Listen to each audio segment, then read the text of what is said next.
Good morning, everybody. I'd like to thank you all very much for joining us for our seminar today, our webcast on understanding and managing credit.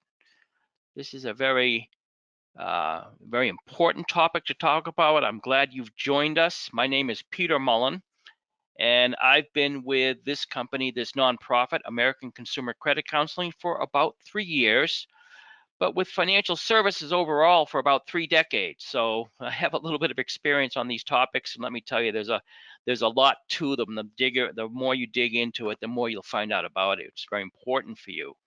I'd like to welcome the folks we have online. We have about 180 people registered today, which is fantastic, and across 32 states. So it's good to know that we have quite a representation from Massachusetts, where I'm from, California, Florida, Texas, New York, Georgia, Ohio. It goes on and on. So thank you very much for joining us today. I'd like to tell you a little bit about our organization. We are a nonprofit that provides credit and housing counseling, debt management, community education, and we've been in business since '91. And we're coming up actually on 30 years that we've been in the business in September. I guess we're going to have a big celebration come September. And what we do is we've helped thousands of consumers nationally, and that's why we have a national audience today, learn how to better manage their money through counseling and workshops like these. Let me just set some expectations for today, the housekeeping, so you know what we stand and how things will work today. Please know that you've been placed in a listen-only mode. I do encourage you to participate, however, by two features that are in the GoToWebinar platform that we're using today. One, to answer questions. A couple times I will pose maybe some questions in the chat feature, and when I do, on your side, you will see a question that comes to you and a red button that you can press to respond. My colleague is online with me. Her name is Maddie, and she's going to monitor your responses and pass them along to me. Sometimes it's hard to kind of manage the whole seminar and all the questions and comments come in at the same time. So the other thing is to ask questions. Again, at some point, a few points as time permits, I'll open it up and say, are there any questions by anybody? So once again, once I do that, I'll open up a red button, just click it on, and then you can pass your question on. After our webcast today, just so you know, setting expectations, you're going to receive a follow-up email, including a copy of this PowerPoint deck, and then our own handout. One of our handouts we give to everybody is called Our Understanding of Credit Reports. A link to this webinar, if you want to watch this over and over, and then an evaluation. I hope that you'll fill that out. I can just tell you, as a longtime educator, my greatest payback today is to know that insights inspired you to take action. That's what the whole point of this is. So let's go into the details of what we're going to cover today. So okay, there we go. Purpose of today's session. The purpose of today's session, we have two major points that we have. Our major goals we have today is to uncover where credit scores come from. Some of this is very obvious, but a lot of it is more mysterious. Many aspects of the credit world, unfortunately, are just not transparent. I don't know if that's intentional sometimes or not, but it really takes a lot of digging to get to some of the realities of where your score comes from. And then secondly, to empower you with this knowledge so that you'll be able to take more control in improving your own credit standing. What we want is really people to be able to recognize, hey, I can make a change here or there and things can get better. So that's really the goal of today. Our agenda today has 4 parts.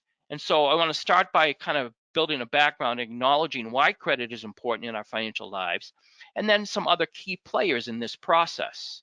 I want you to know who they are and it makes a difference to us. 2, to review the full credit story, reinforcing again some things you may already know, but then also critical things you may not know. They all affect your grade. I'm going to call it a grade for now.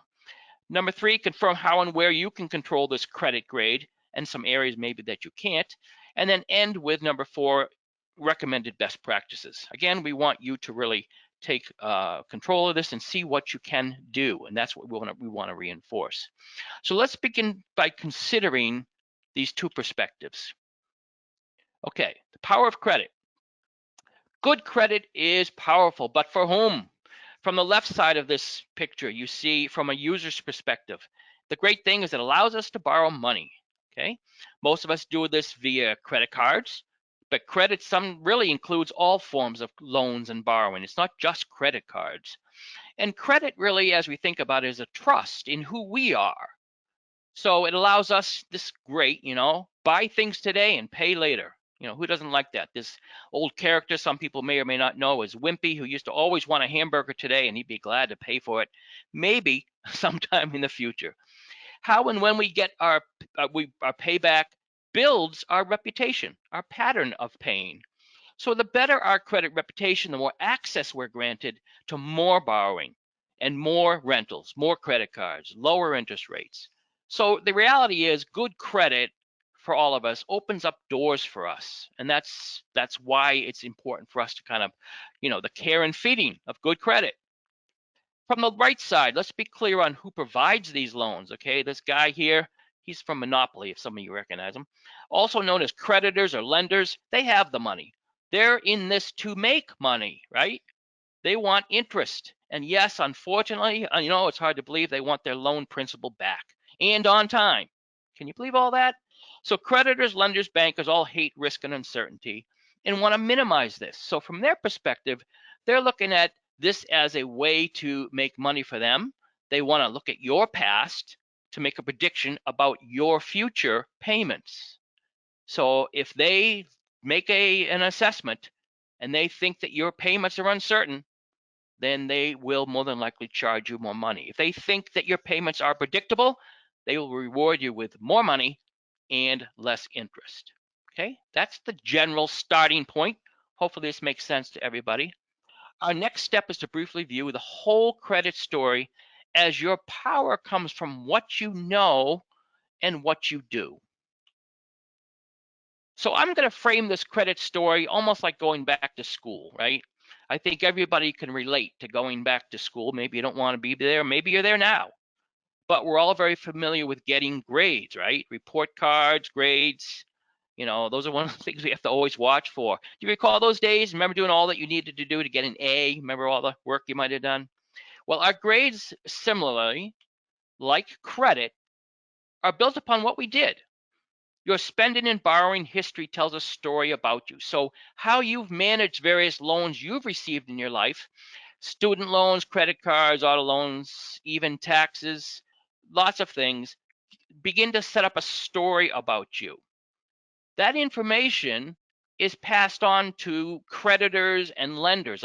For today, I'm just calling them senders, because what they do is they send all your information along this pathway. And so what they do is they send it over to, and they have the authority to send it over to the credit companies, the credit bureaus. I'm calling them the blenders for now, just to make it an easy way to think about it. So we got the senders sending info to the blenders. And so you see here a couple things, that it's really the credit companies receive information from all the many people who you borrow money from. You have no contact. You can't contact directly and send your good information over to the blenders. Okay, that's going to come up in a second. So most of you know this flow. If you're not, I would just say to you, please pose a question later on or email me. But here's what you may not know.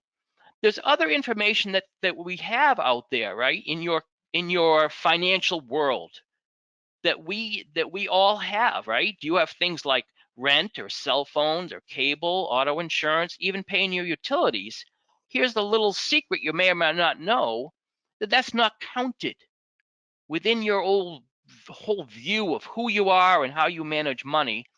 You may be fantastic on paying your gas bill every single month for 5 years straight, but you don't get credit for that. And that pun is intended. You don't get credit for that. But if you miss one day, if you miss 1 month that you didn't pay, that gets passed by the sender over to the blender, and then they in fact will mark you down. So you get a ding against some month that you didn't pay. So this tells you a little bit of what's behind the scene here. But what can we do about it? That's what our focus is today. Again, focusing on some of your actions and your knowledge. The good news is there is a process here by which, just like with a school system, you can get some extra credit.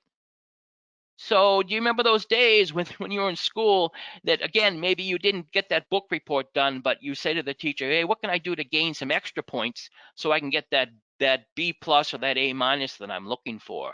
Well, again, there are good news. There are some things out there, and I'm going to talk briefly about them now.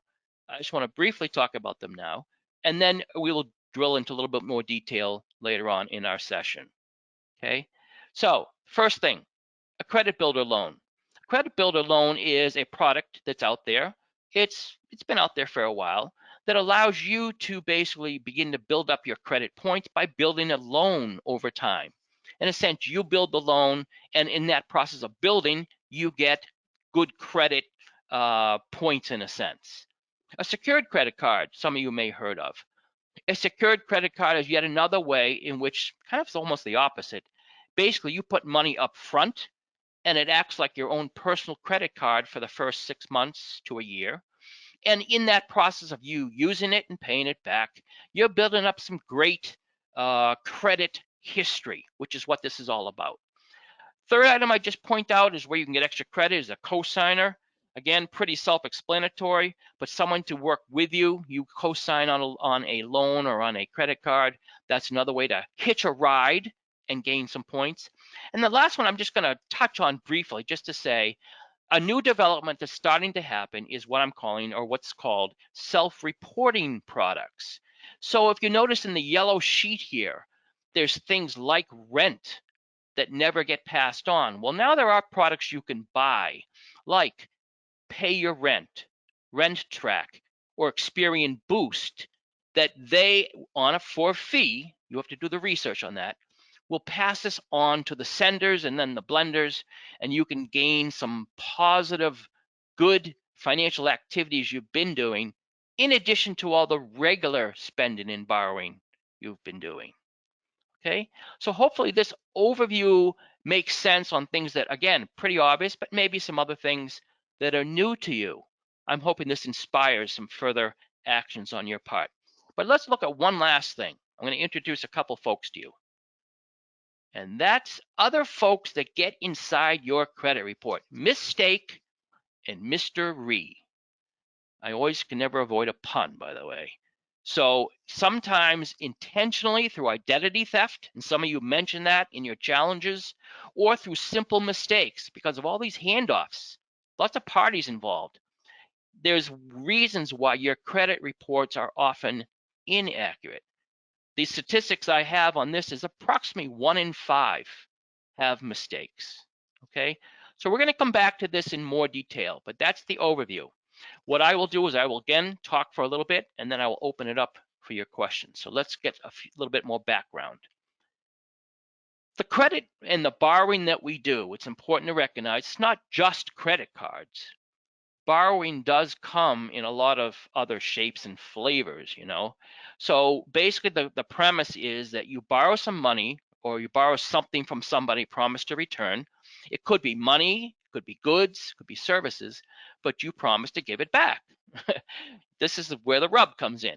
When most people talk about good or bad credit, it means they're referring to a score or a reflection of you. It's not a moral term. It's not like a religious term, good or bad. It's a measure of your repayment patterns. It could be like positive or negative. Think of it that way.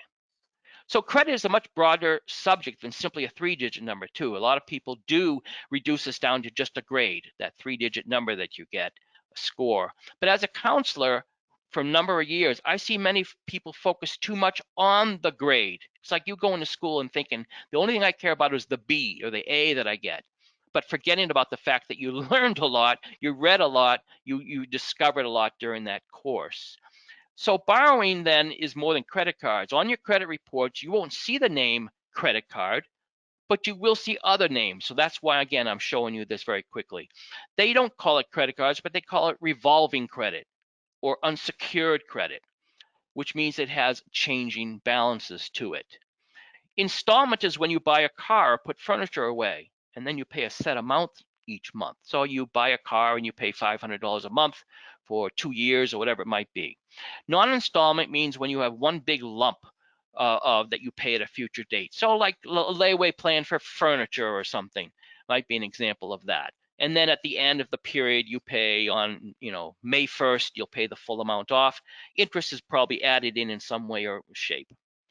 Service is a non-physical purchase of an expensive service like dental or medical, something like that. And then I want to just highlight in the lower left corner is this whole idea that we reminded that on the internet and many other folks out there, I hate to tell you, as you probably know, via the internet, phone, emails, solicitation, are also trying to, quote, lend you money, but recognize there's lots of misleading, false, fraudulent offers too. So in the same way that the lenders and creditors look at us to evaluate us and do they want to lend us money, you should be looking at the lenders. You should be looking at them and see if they're legit and check their character out before you accept money from them. So all of these are forms of borrowing, especially those with low interest and good terms. They're going to get really good access and and they'll build a good reputation. So far, all this sums up to what's called the 5 C's, or brings us to the 5 C's that, again, is what creditors look at to judge us. The 5 C's of credit, again, is helping us to understand a little bit more about, how they look at us.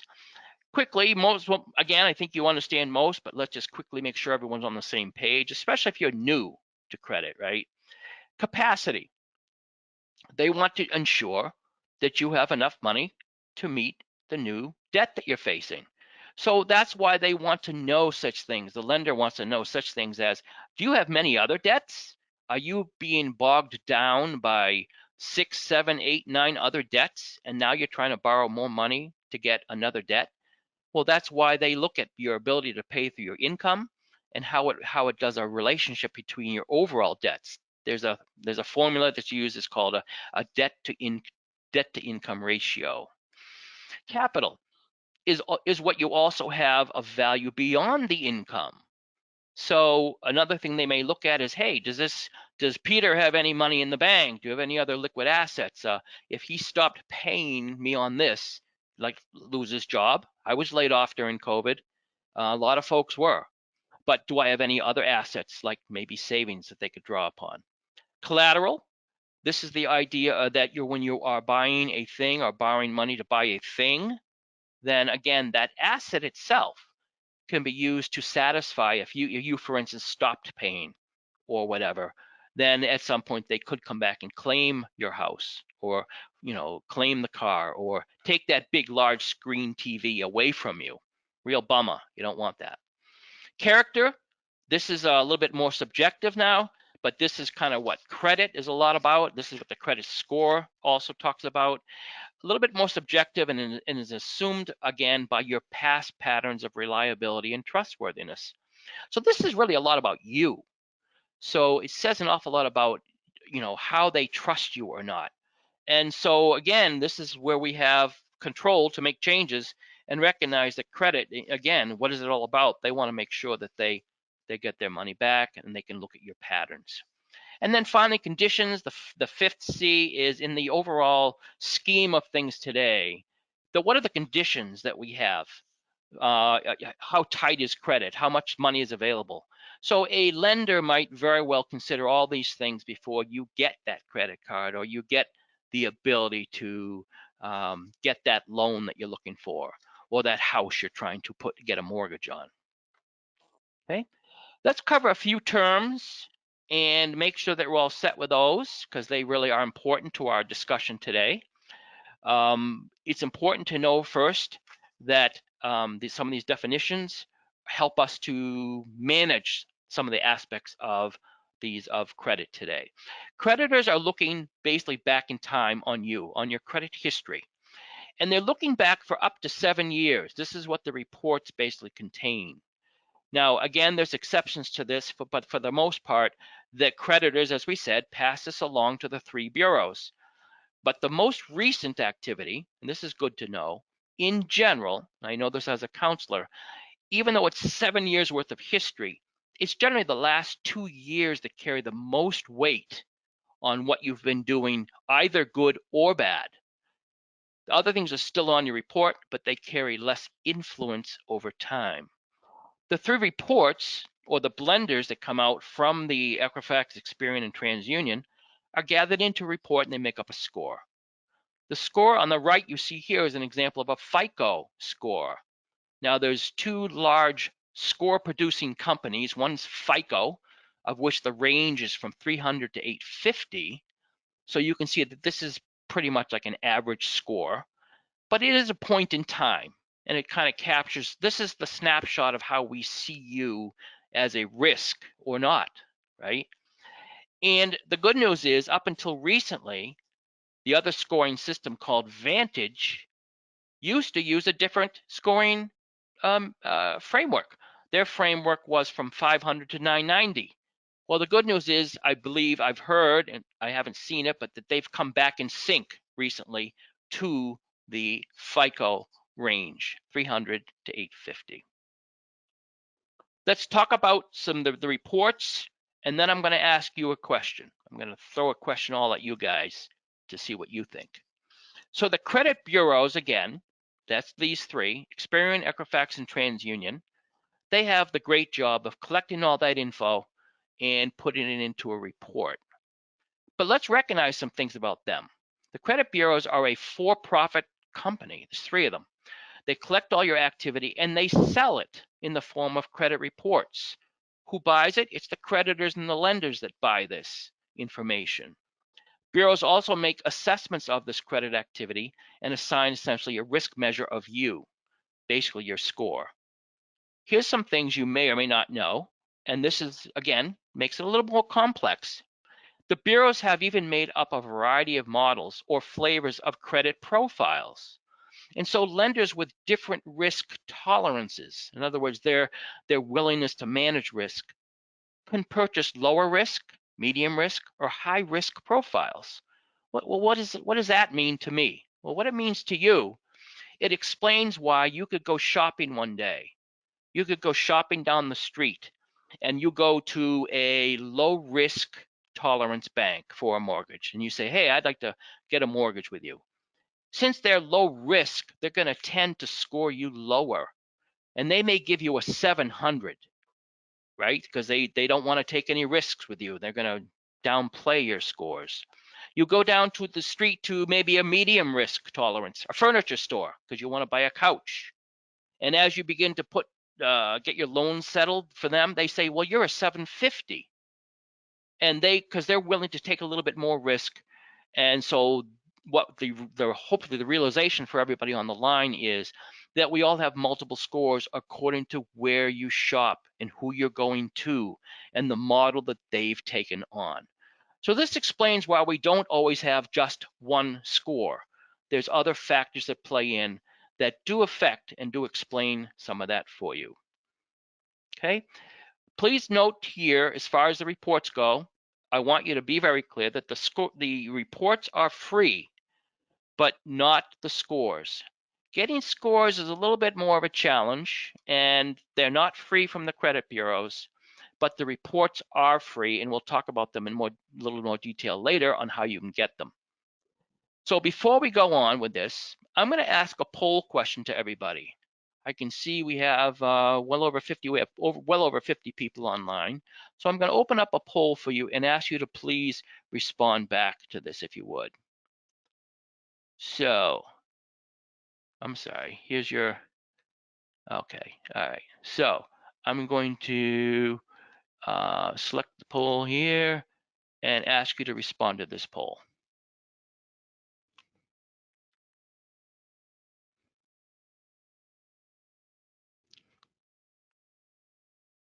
Okay.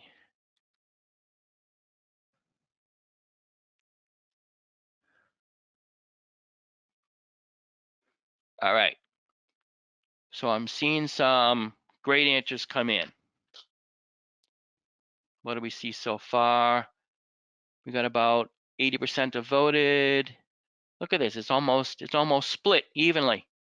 So I'm going to close the poll And what we see here is roughly 43% say yes, 57 say no. So it's almost split even.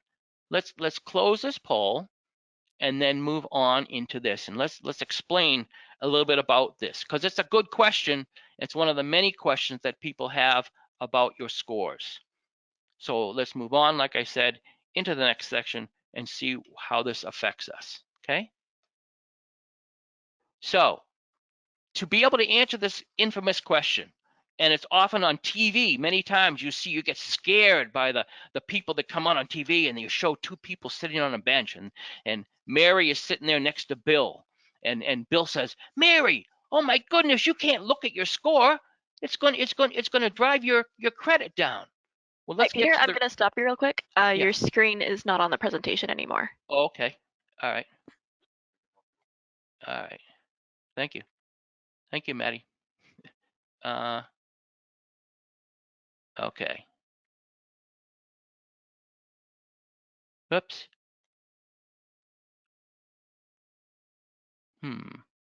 Okay. What happened here? Sorry about that. I just turned off my screen somehow, and I'm trying to get it back. All right. Peter, if you go to the Yes. sharing section Yep. and you hit show screen, you should be able to Okay. fix it.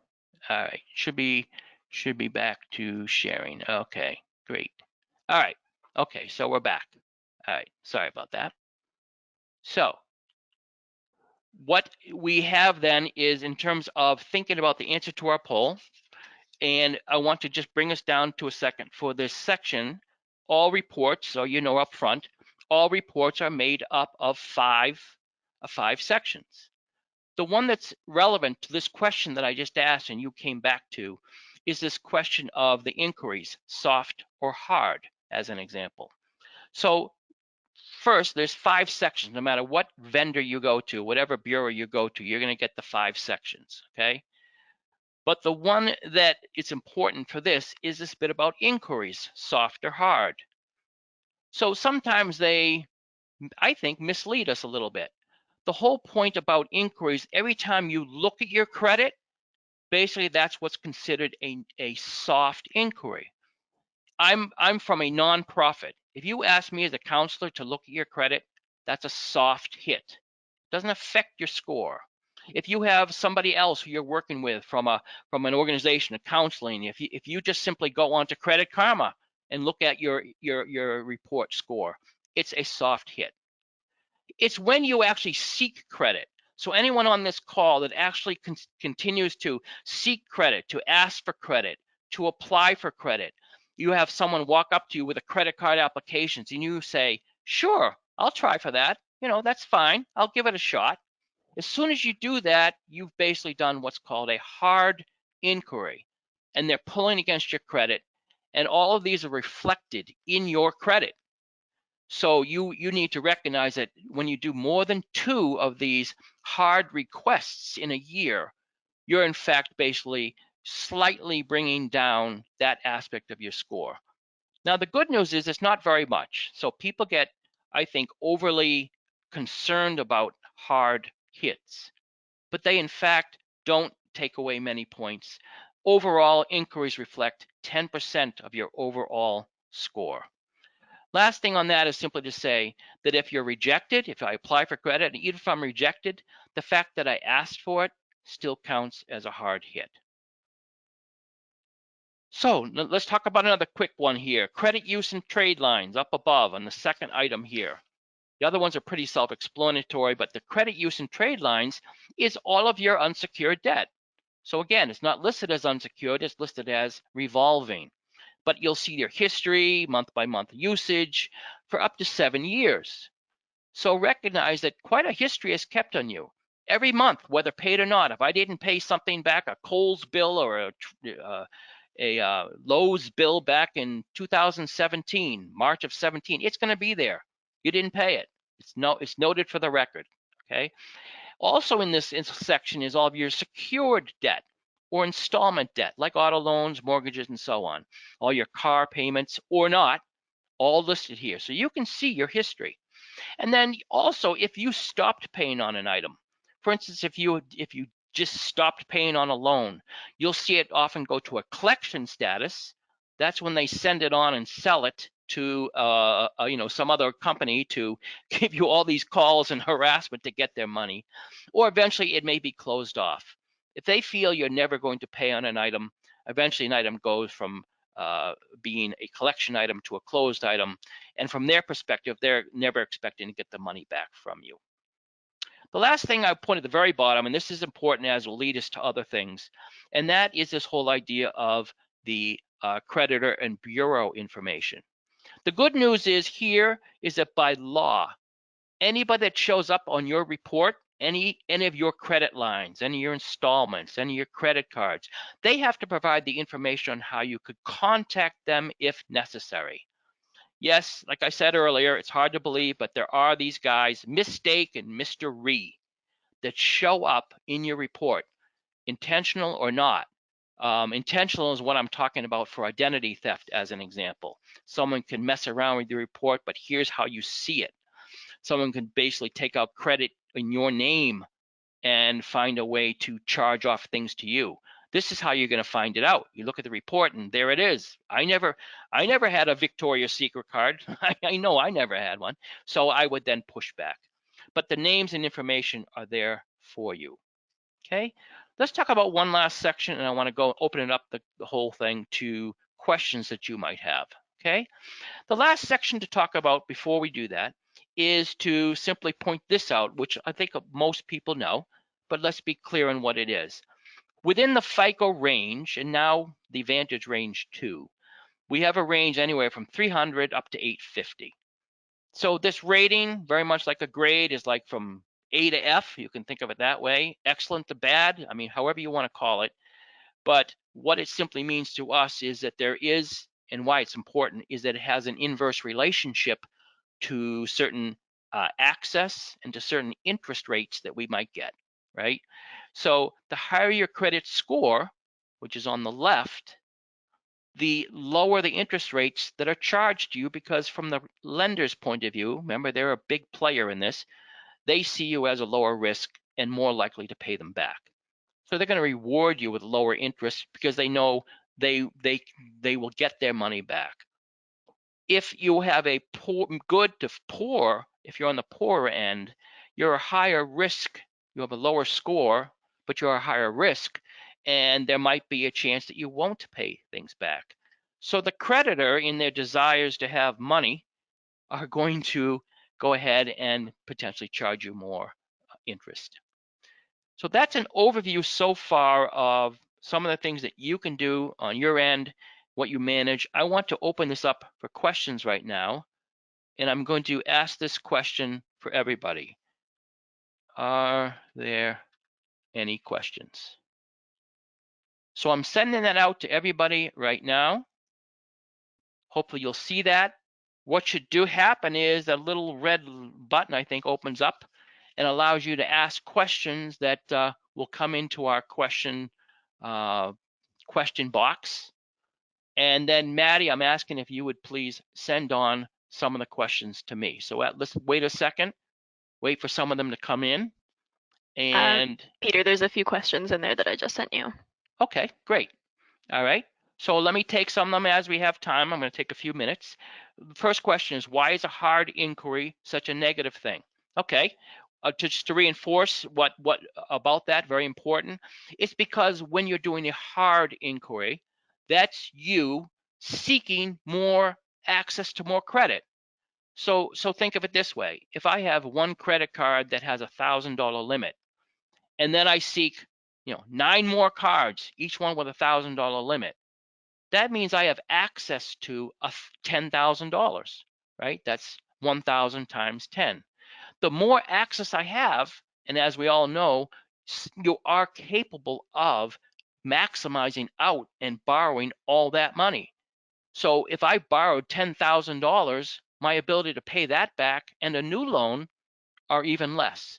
I'm maxing out my income, okay? All right, so let's ask another one. Okay, great. I see another one that's very relevant. If we close cards, they're paid off, does that hurt our credit rating? And that's a very good question and a little complex, but let me explain the answer. The answer is yes. If you close off credit cards, your overall access to credit goes down. So I know it sounds contradictory, but let me explain it. Let me give some actual numbers. If you had those 10 credit cards, which I just mentioned, and the full amount of credit limit you have is $10,000, and you have borrowed, let's just say $2,000 so far. So follow with me on the math. You have $2,000 of use, $10,000 of available credit. You're now using 20% of your available credit. So that's 2,000 over 10. Let's just say, to make this clean, I close off 6 of those cards. So 6 of my $1,000 limits, they have nothing on them. I just close them because they're all zeros. I've just cut off $6,000 worth of access or $6,000 worth of credit limit. I'm left with $2,000 of usage over $4,000 worth of available limit. My percentage of usage just changed from 20% to 50%. So the secret for folks is to try to maintain older accounts that even have a zero balance, but keep them alive. Because if a lender over time sees you never use it, they'll close it on you. But if you just buy a pair of socks once a year, they're going to see that as a live card and allow that older card and one with a good limit on it remain active. Okay. Let me see about some other. Okay. What if a person is dealing with identity fraud and there's a thing on the credit you don't recognize? Okay, very good question. I'll take that as the last one for just right now. And I will say that identity theft is a big thing. And that is why in this session today, one of the takeaways for you and everyone is you need to get your credit report. Your credit report is your first place to find out if someone's been misusing your credit or your name. Because if I open a card, if I get your information, if I find out your date of birth, your social, your address, your name, I can begin to basically pretend I'm you and charge things in your name. It doesn't show up in my report, it shows up on your report. So I'm going to town and I'm going to go take off to Paris, right, on your credit. So that's what you don't want. We will explain a little bit later on how to change that. Great, thanks for your questions. If we have time, we'll open it up for more, okay? So let's now go to step 3 or section 3. So far, we've talked very briefly about the power of credit and the credit story, how it all connects together. We were using an example of this whole idea of like a school, basically how it all connects and how everything's together. But now the power of your management and action. This is important for you. This is where you come in. This is where your actions make a difference. So we're going to dissect your score a little bit, right? And go drill down a little bit. Recognize that we are the drivers of our score and we're not victims of our score. How is that so? Well, let's drill into some of these and find out. The payment history.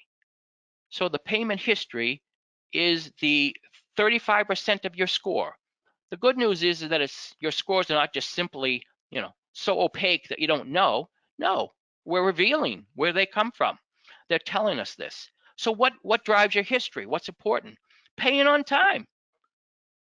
Your lateness and how late. If you have a poor history, it's because you've not been paying. The creditor sees you as someone who doesn't pay your bills off. So they begin to look at you and ask, well, geez, they're not reliable. So then they therefore begin to lower your overall score because you have consistency of not paying. So then we look at after your history, which is about 35%, we also think about the amounts owed. This is your credit card balances now. This is really what's called, again, that they call it the utilization rate. It's what I just outlined before for the prior question. If you have an overall one credit card of $1,000, to make it simple, and you use $200 and keep that out there, you're using 20% of that credit card. That's your usage. It's best to keep it below 30. Even better, keep it at 0, because this is a win-win for you. Use your credit card, buy the groceries or the shoes that you want, pay it off before month end. you not only are paying no interest, but your balance is below 30%, and you also are building up a good credit rating at the same time. Fantastic. It's great to get all three when you can. Length of history. So length of history comes in thinking about they want to see a reliable record for you. Now, if you can retain some older cards, that's a good thing. Something that's over a couple years old, but when it gets to be 3 to 5 to 10 years old, by all means, like I said, it's like changing the oil on your car. Just charge one thing on that card once a year. Buy a tie, buy some shoes, buy yourself, like I said, a pair of socks, and then pay it off. The creditor sees that as a live card. If you left it 0 and then you just didn't touch it for 2 years, more than likely they'll close it out without even telling you. Maybe they'll tell you, but maybe not. So an old card is a plus for you. It's not the amount of cards, it's the overall fact you have a few aged ones and you're keeping your balances below 30%. Okay, now we're back to this bit about inquiries again, and another way to slice it. Overall, in your grade, in the grade that you receive, 10% of your grade is made up of these inquiries. So if you continue to do hard inquiries, more than 2 in 1 year, they begins to erode your overall score. So what you want to do is continually to ensure that you don't continue to seek more credit. The more credit you seek, the more credit that you are trying to get, they see you as a higher risk, and they're going to lower your score. Good news is it doesn't affect a lot. You're going to lose what, 10, 15, 20 points in the beginning, but again, that can be a lot if you are dealing with things. And then most importantly, finally, I end with this. One overall point is to pay on time. It really goes back to your credit score with your payment history, but paying on time is important. It's one of the most important in your credit building for what you're doing here. Getting your free credit reports. We've already led up to this a number of times, and we've mentioned the fact that where do you get them? Well, here it is. I'm finally unveiling it. Where you get it is from your annualcreditreport.com. And that is a site that you want to write down now if you don't know it already. It's also in our booklet. We have basically 2 handouts, not only this report, which we're going to give you, but we also have a booklet that's going to be provided with you. It's called Understanding Credit Reports. So again, there and here, please realize that this is something that you should pull and hopefully will pull as a result of our talks today. So a key focus in this area are recognizing the improvements that are in your control. So what we want to do is we want to know and see what are the things that we can do. So before we do that, I want to go back to the challenge question, if you all recall. And that was this. Oh, I'm sorry, one last thing to say. The good news about these reports are they're only available annually for free. But during this COVID crisis up through April, they're actually available weekly. So you can get as many as you want for the most part. See the report. Now, the one thing they're not going to have, as I mentioned before, they won't have scores, but they will give you information about where you stand. Okay, at the beginning here, we asked, and we had about, like I said, about 180 people who registered for this, and this is what we heard from folks. So let's cover some of this right now and make sure we're all clear with this. What we heard was the hardest part about maintaining good credit? It's overspending. And so we recognize that this is something that a lot of people deal with. I see 2 major themes here. The whole idea of spending management came out pretty strongly, and administrative management.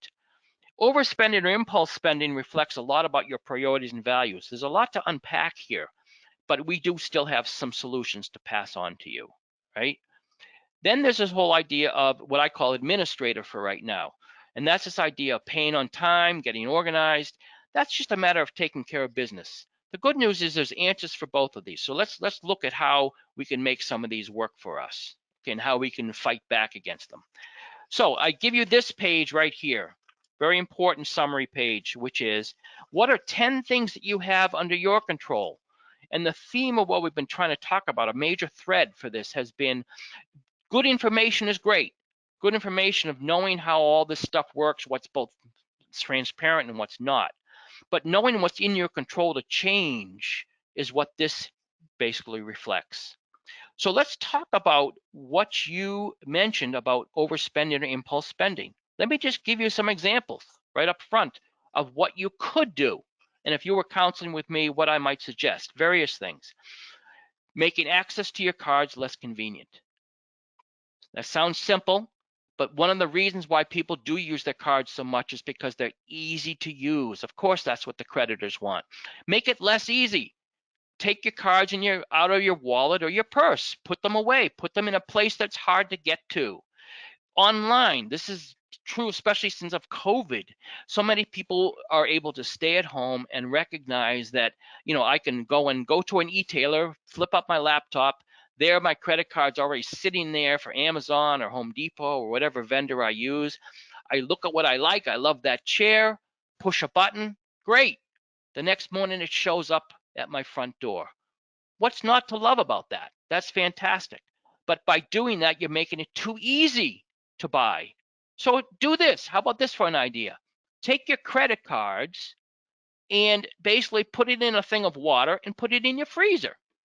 That makes it less accessible. When you're online, take that online credit card number out of your e-tail laptop. Then therefore you have to go and find it each time and load it in.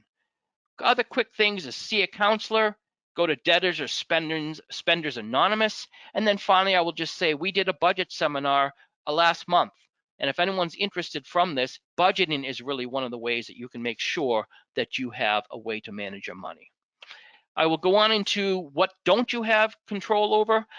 You had control over the 10. Here's a couple that you don't. So maybe you can't control everything. So how something hits your credit. If I go and pay off a bill, am I going to see an immediate change of going up 13 points? Nobody really knows the translation. All I do know is this. We can control the financial activities that do add and everything is based on. Okay? I'm going to skip this particular topic for right now because I just want to manage our time, but I just want to show you this. When we think about what drives up credit scores and these 6 various options, let's just summarize by saying the number 1 is paying bills on time. The number 2 is having low credit balances. And number 3 is having a credit line for a long time. If you just remember those 3, grab your report and manage to those things, you will start to see improvement. So fantastic to know that the vast majority of everything we've talked about today, there are things you can do in partnership with a credit counselor or someone you trust and work with to help make these scores go up and help improve things that are found on your report and affect your overall score. Let's go on and end with our last section having to do with what I call credit management practices. Think of these as some of the best practices that we want to do.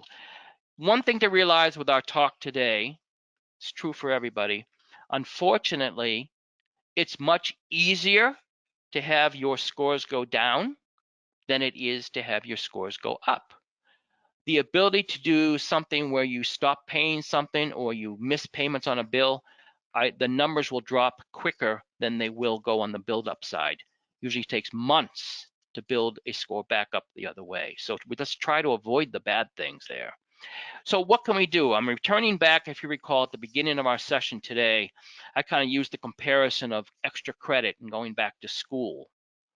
So just let's drill into these a little bit so you understand what they are if you're interested. This is good for people that are brand new to credit. If you have no credit, this is good. If you have poor credit or doesn't matter what your credit is, you can use these to gain extra credit within the credit world. So the bureaus look at these kinds of things, if managed correctly, as favorable. So let's look at quickly what they are. Before I do that, actually I want to mention one other thing. Within the industry, if you have little credit, they often will say that you have a thin profile. If you have no credit, one of the terms that's used, unfortunately, is that they said that you're invisible within the credit world. We're not trying to advocate that you get a credit card. We are trying to advocate that you basically get credit that's in your favor. Because if you want to have access to other things within America, such as other products, such as financial products or services or opportunities, rightly or wrongly, many times they will ask you, well, let's look at your credit. For those trying to seek a rent let's say to go to try and rent an apartment or rent a U-Haul, the first thing they often want to do is pull your credit. So having positive credit is a benefit for everybody, to move away from being invisible to having a robust credit profile. So let's go back to these. A credit builder loan is a case where you basically set aside with a bank or a credit union, you determine up front, let's just say you want to build a credit builder loan of $1,000. You work with that bank and say, we want to get this $1,000 loan set out there. So you start contributing to it. Let's just say $100 a month.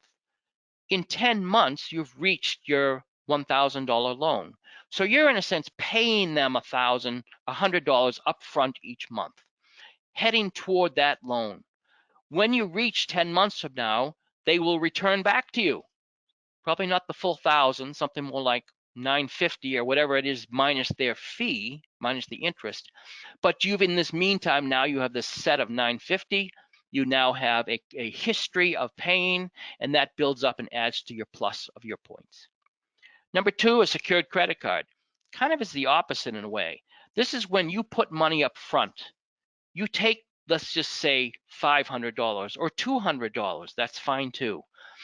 You set it with a bank or credit union, and they will then hold that $200 and issue you a card of which you can then act like a credit card against your $200. Your $200 doesn't move. It stays there in the bank, but you're able to use a credit card, this credit card, secured card, like a credit card, and then, buy, pay off, buy, pay off. After 6 months, in many cases, they will graduate the card. Now, it sounds like we're talking about school again, but your card graduates to a point where it, in fact, can be turned into a credit card, and they begin to raise your limits as well. Finally is this idea of the cosigner. Pretty self-explanatory, but simply is a case of where if you find someone you trust and make sure they trust you, you need to have a mutual trust, you can get linked on to someone's credit card account or like a cosign on a loan, and make sure that you recognize you both go up if you continue to pay. You have separate credit scores, but both scores will go up if that is continued to pay off.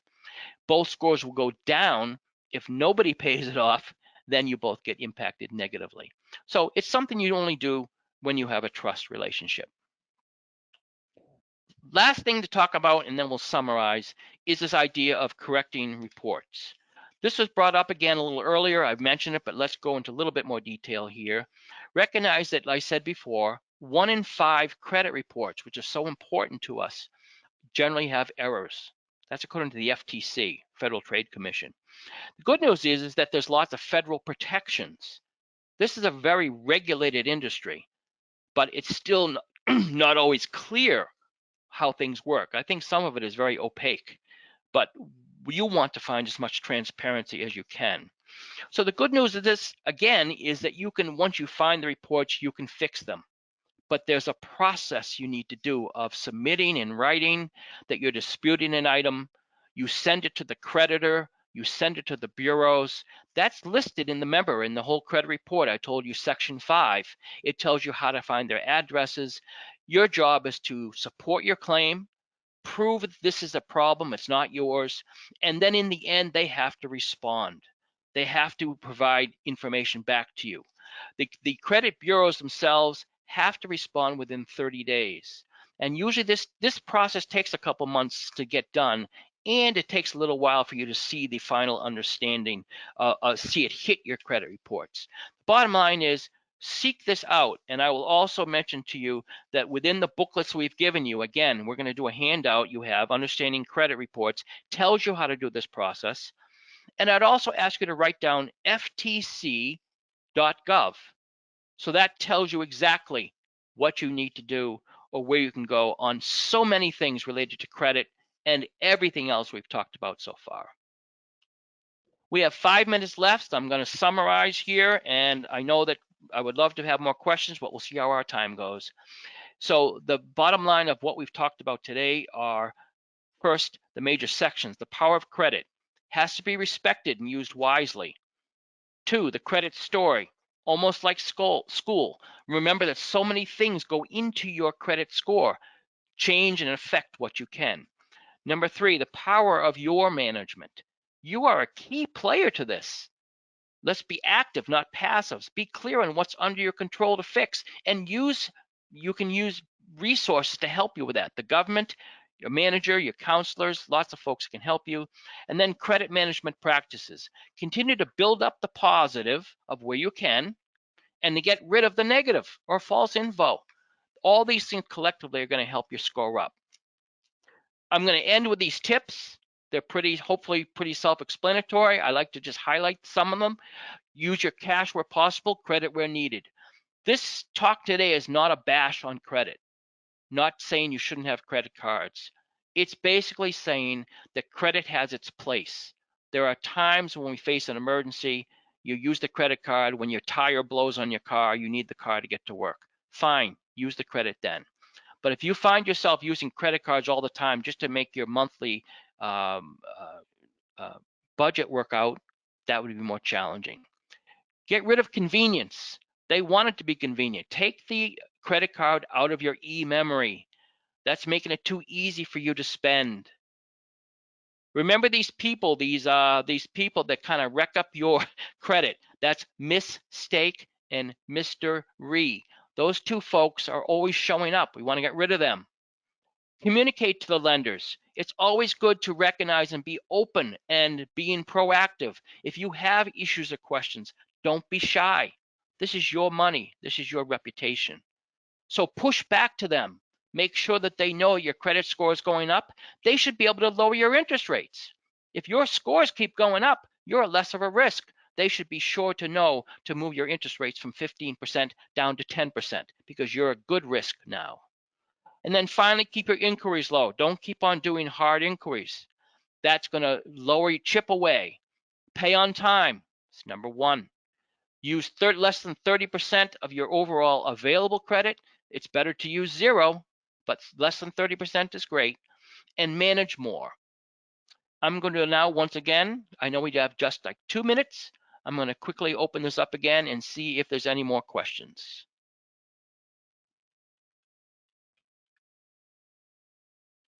So Maddie, I'm going to ship this out to folks. And please, if a few more questions come in, send them along. Okay, I see one that was there from before. When accounts are charged off, is it best to still pay it off? Does paying off a charged account help improve your credit score? Very good question. If it's been charged off, it depends a lot on the answer on that is when it was charged off. As I said before, as things get to be older and older, 5, 6, 7 years old, it's going to have little impact on you. But here's the complexity of getting charged off items. Hopefully the quick story is this. You do want to pay off. You still owe those items. That's a kind of a moral imperative that you do pay it off. But in terms of your credit now, you want to get the agreement of the creditor that they will remove it from your report. So one of the best ways I would suggest people to approach something that you do owe from the past is to, before you pay it off, talk with your creditor and get them to please agree to remove it from the blenders, from the bureaus. I will give you your $1,000 that I owe you from 3 years ago, but I ask you to report it to the credit bureaus. Okay? Good question. What else? Are there other questions out there? Okay. All right. How about, all right, I see this one. What if a person's dealing with identity fraud and there is a thing on there in the credit you don't recognize? I just talked about that, and that's the whole idea of, yes, you want to see what's on there, and then follow the process that I've mentioned. Okay, see if there's any other unanswered questions are there. Let me see. Oh, why does credit rating decrease if you just stop using your credit card? It shouldn't. There should not be a decrease just by stopping using. So I would question why that's happening. Again, there's many things that add into your credit score. So not sure. So I'm going to have to end us up right now. I'm sorry. I'm going to bring us to our end. And that is simply that I want to thank you all for attending. I hope that this was useful to you. I want to remind you that you can still contact me, pmullen@consumercredit.com. If you need further questions, I'm available to answer some questions via email. So goodbye for now.